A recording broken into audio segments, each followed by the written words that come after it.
All right. Hello, everybody. Back from our brief hiatus. We'll try and get a little momentum going here, get through a couple pages, hopefully. Here's 15 from Dickson Lessons. Maximus. Self-control and resistance to distractions. Optimism in adversity, especially illness. A personality in balance. Dignity and grace together. Doing your job without whining. Other people's certainty that what he said was what he thought, and what he did was done without malice. Never taken aback or apprehensive, neither rash nor hesitant, or bewildered, or at a loss. Not obsequious, I'll have to look that word up, but not aggressive or paranoid either. Generosity, charity, and honesty. The sense he gave of staying on the path rather than just being kept on it. That no one could ever have felt patronized by him or in a position to patronize him. A sense of humor. End quote.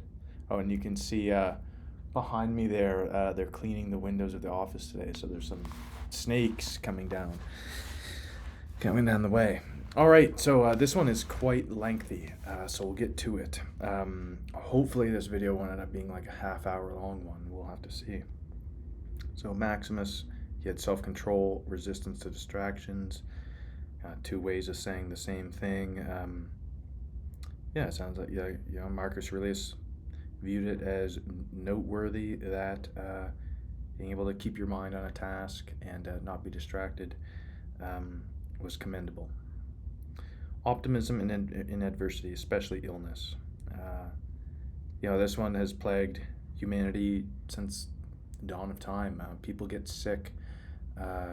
People's quality of life significantly degrades when they're sick, especially.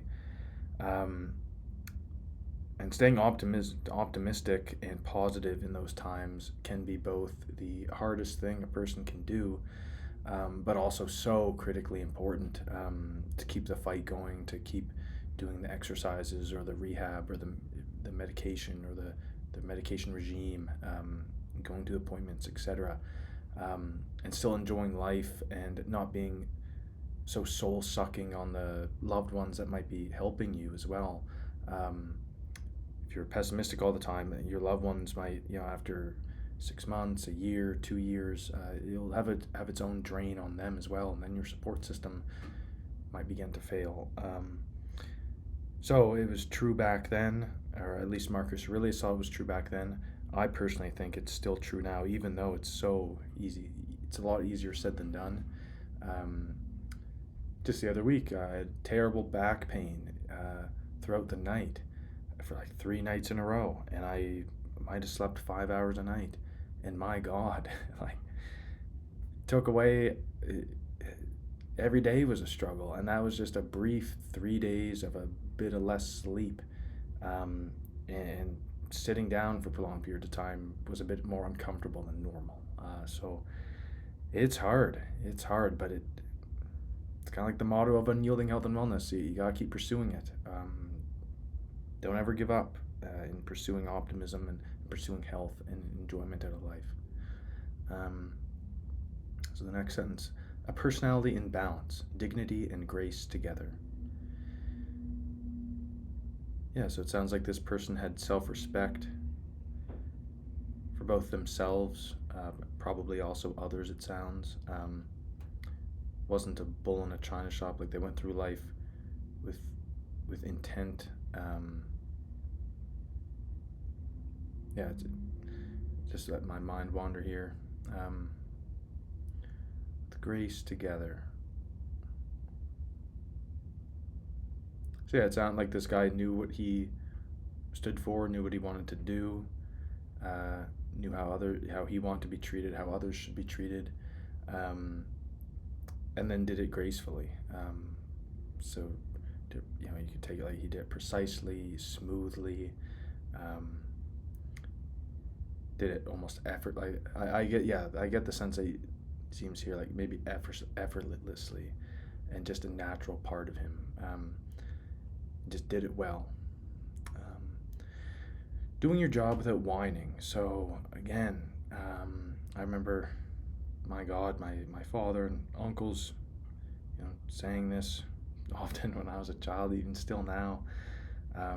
But yeah, 2,000 years ago, this statement was relevant. I feel like it's still kicking around today. Even if a job is really undesirable, if it needs to get done and it's your responsibility to do it, yeah, it might suck, but whine a couple times, sure.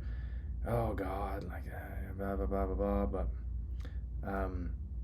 nobody wants to be doing a crappy job or a lousy job, an exhausting job, and just hearing whining, all that just makes it all the worse. You add in like a sense of annoyance into that, that maybe even elements where like you're better than doing that job, and so if you have other people doing that with you, who don't necessarily share that could actually come across as quite hoity-toity and just aggravate people even more. What's the sense in hearing the same phrase or the same variation on a phrase? Oh, I don't want to be doing this, over and over and over again. I don't think many people would agree that they want to hear that. And it sounds like back then either Marcus Aurelius agreed with that as well. So the next one, other people's certainty that what he said was what he thought, and what he did was done without malice. So it sounds like he did things always with good intentions. Perhaps in that, like maybe some things were hard and maybe not, what would be the word today, like politically correct or socially acceptable, but maybe this person did them regardless and made some hard decisions, but they were never done out of for political reasons or for gain or just to put down somebody else. They were done with what this person thought was the best and the best justification, and that it never came from just simply hurting somebody else or putting someone else down, which is something I think I myself personally, I agree with that. You're not going to always make everybody happy with making a choice or a decision or an action. There's going to be some people who don't appreciate the outcome or the means to an outcome. And of course, we could talk about that forever. Did the ends justify the means? But it sounds like this person, without delving too deep into it, I'm sure he didn't he's not trying to harm anybody. Not harming people unintentionally or without due process, to consider the risks of an action or thought. It sounds like this person helped Marcus Aurelius understand that that's important, but to still do these things anyway if you think that they're important enough. Never taken aback or apprehensive.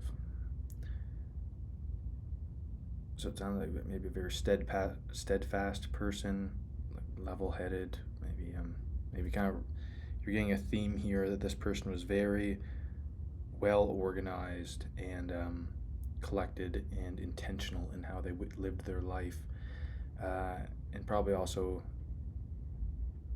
very philosophical in the sense where they've thought about their life and why they do things quite a bit, and so maybe that's why they were rarely taken aback or never taken aback or apprehensive. So yeah, we'll go on to the next sentence. Neither rash nor hesitant or bewildered or at a loss. So yeah, again, these kind of all in the same line of thinking here. Sounds like they made good decisions quickly, but not so quickly that they didn't have any thought, but not so long that it maybe disadvantaged them the length of time that it took. And then bewildered or at a loss.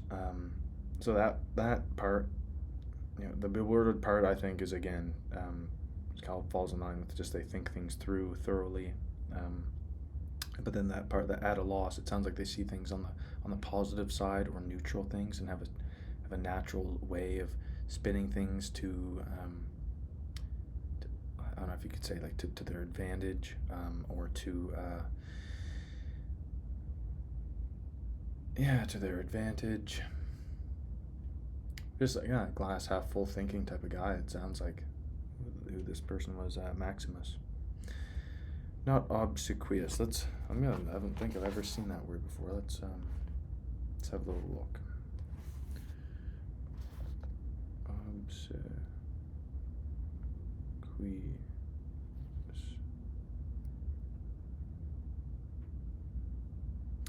Okay, so not obsequious. So not obedient or attentive to an excessive or servile degree.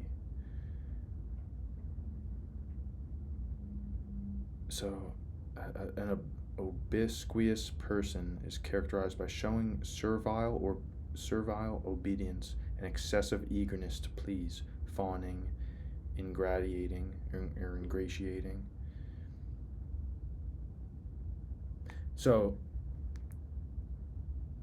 so he's not looking out there to please people, to do other people's bidding. But he's not aggressive. Or paranoid either. Sounds like, so he's not like a bully in his way all the time, but he's not a slave to others' opinions or easily swayed to do other things just to please other people or to serve others. But he's not a bully in doing it. He's not paranoid. Not paranoid either.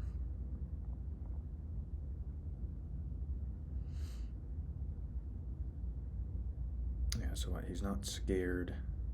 He's not scared either.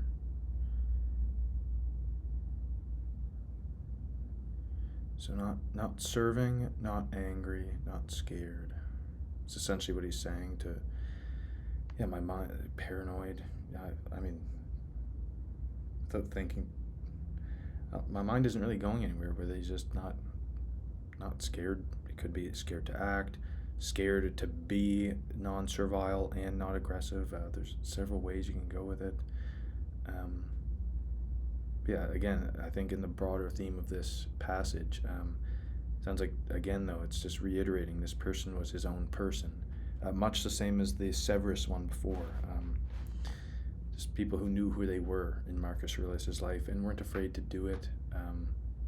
It sounds like they walked the line and could see both sides, and they thought about both sides and knew where the line was. Generosity, charity, and honesty. Self-explanatory. The sense he gave of staying on the path rather than being kept on it. So I think this again speaks to his intentionality. He wasn't just a good person and held the door open for people because that's what you do. It sounds like he held the door open for people because he wanted to be a good person, and he knew he wanted to be a good person, and holding the door open was something a good person does. And so it sounds like he was very, intentional with his actions, not just going through the motions of being a good person, saying pleases and thank yous, without necessarily meaning it. That no one could have ever felt patronized by him or in a position to patronize him. Now, this is terrible, but I know what patronizing means, I think, but I need a refresher. So apparently kind or helpful, but betraying, a feeling of superiority or condescending. Okay, yeah.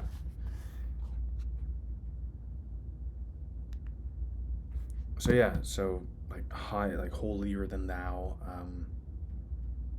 type of conversations or attitudes about himself. He didn't have anything like that.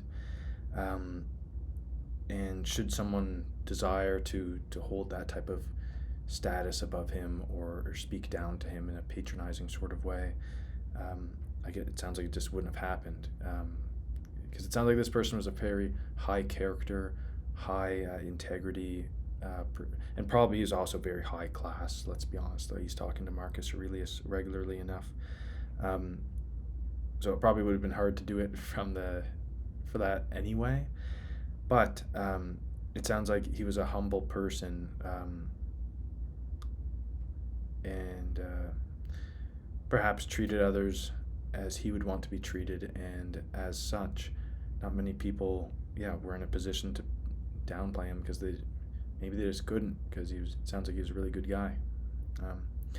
And then the last sentence, a sense of humor. So that's a great way to end it. Yeah.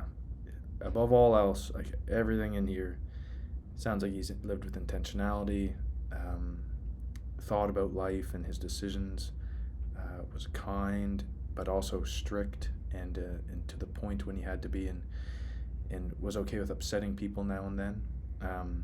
But at the end of it all, he had a sense of humor throughout it all, and could appreciate that there's sometimes humor to be seen really everywhere if you have an eye for it. So yeah, this Maximus guy, I bet he would be an interesting person to go meet and to see. But with that said, that's the end of this one. Let's see, what did we clock in at? Probably 20 minutes, eh? Oh, 16. All right. Okay, well, thanks for listening.